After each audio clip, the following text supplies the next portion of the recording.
దేవాదాయ శాఖ మంత్రి ఆనం రామనారాయణ రెడ్డి గారు నిన్న పత్రికల వారితో మాట్లాడుతూ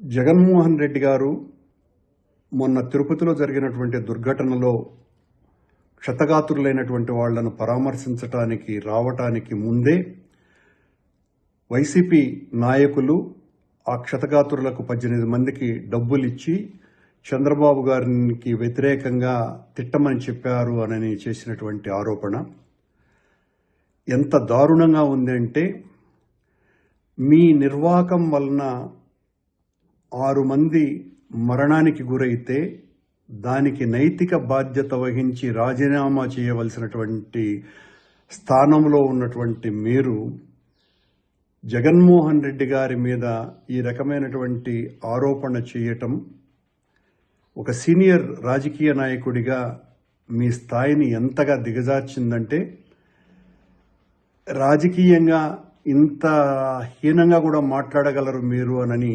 నిరూపితం చేసుకున్నారు. రామనారాయణ రెడ్డి గారు చనిపోయినటువంటి వాళ్ళ పట్ల సానుభూతి కూడా లేకుండా అంత తొక్కిసలాటలో మరణించినటువంటి వాళ్ళ బంధువులు, అలాగే వాళ్లల్లో కూడా క్షతగాత్రులు ఉన్నారు. మిగతా క్షతగాత్రులని ఎంత దారుణమైనటువంటి రీతిలో మీరు అవమానించారు. వాళ్ల మీద ఆరోపణ వేసి వాళ్ల మీద సానుభూతి చూపాల్సింది పోయి, వాళ్లకు మీరు పరామర్శించి ఆర్థిక సహాయం చేయాల్సింది పోయి, మేము డబ్బులు ఇచ్చి మిమ్మల్ని తిట్టించడానికి వాడుకున్నారు అని ఆరోపిస్తున్నారంటే, అంటే ఆ సంఘటన మీరు రాజకీయం చేస్తున్నారా, మేము రాజకీయం చేస్తున్నామా అన్నది దీన్ని బట్టి చాలా తేటతెల్లమైపోయింది. అంటే మీకు క్షతగాత్రుల మీద కూడా సదభిప్రాయం లేదు. చనిపోయినటువంటి వాళ్ళ కుటుంబీకులు అందులో ఉన్నారు. వాళ్లను గురించి మీకున్నటువంటి అత్యంత నీచమైన అభిప్రాయం, వాళ్ళు డబ్బులు తీసుకొని చంద్రబాబును తిట్టినారు. ఇది మీ ఆరోపణ. ఇంతకంటే దారుణం మరొకటి ఉన్నదా? ఈ మొత్తం ఎపిసోడ్లో వైసీపీ నాయకులు లేకపోతే మేము కానీ ఎవరం కూడా మీ పాత్రకు సంబంధించి ఏమి మాట్లాడలేదు కాబట్టి, తద్వారా మీరు నా అస్తిత్వం ఎక్కడ తగ్గిపోతుందోనని ఈ రకమైనటువంటి ఆరోపణలకు దిగినారో లేదో దిగినారేమో అర్థం కావటం లేదు.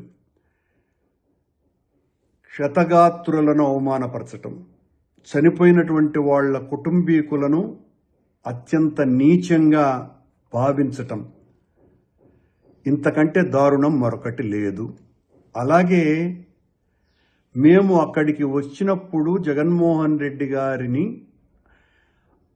అక్కడికి ఆసుపత్రికి రాకుండా చేయటం కోసమని అడుగడుగున ఆటంకం కలిగించింది మీ ప్రభుత్వం. దారిలో ఒక మాజీ ముఖ్యమంత్రిని అడ్డుకోవటానికి ట్రాక్టర్లు అడ్డుపెట్టి ఇంత నీచంగా వ్యవహరించింది మీ ప్రభుత్వం. ఇంతకంటే దారుణం మరొకటి ఉన్నదా? మీరు ఎన్ని రకాలైనటువంటి దుర్మార్గపు చర్యలు చేశారో జగన్మోహన్ రెడ్డి గారిని అడ్డుకోవటానికి. జగన్మోహన్ రెడ్డి లాంటి ఒక ప్రజానాయకుడు వచ్చినప్పుడు పోలీసులు కనీసమైనటువంటి భద్రత కూడా ఇవ్వకుండా, మేము ఆసుపత్రిలో పరామర్శించడానికి వస్తే పవన్ కళ్యాణ్ ఉద్దేశపూర్వకంగా ఆసుపత్రిలో దాదాపు 2 గంటలకు పైగా అక్కడ ఉండటం, జగన్మోహన్ రెడ్డి గారు వచ్చినారని తెలిసినప్పటికీ కూడా కావాలనే ఆయన్ను ఆసుపత్రిలోకి రానివ్వకుండా చేయటం కోసమని తన ప్రోగ్రామును మరింత పొడిగించుకోవటం, ఇవన్నీ మీ కళ్ళకు కనపడలా. అట్లాగే నిన్న డబ్బులిచ్చినటువంటి మేము ఈ డబ్బులు ఇచ్చినామని వైసీపీ వాళ్ళ మీద మీరు ఏదైతే ఆరోపణలు చేస్తున్నారో అవన్నీ సీసీ కెమెరాలలో రికార్డ్ అయినాయి అని చెప్తున్నారు. రామనారాయణ గారికి ఛాలెంజ్ చేస్తున్నాం. అది నిజమైతే, మీరు నిజంగా దేవుడి మీద భక్తి కలిగినటువంటి వాళ్ళైతే ఆ సీసీ కెమెరాల ఫుటేజ్ని బయట పెట్టాలి. మేము డబ్బులు ఇచ్చినట్టుగా మీరు నిరూపించాలి.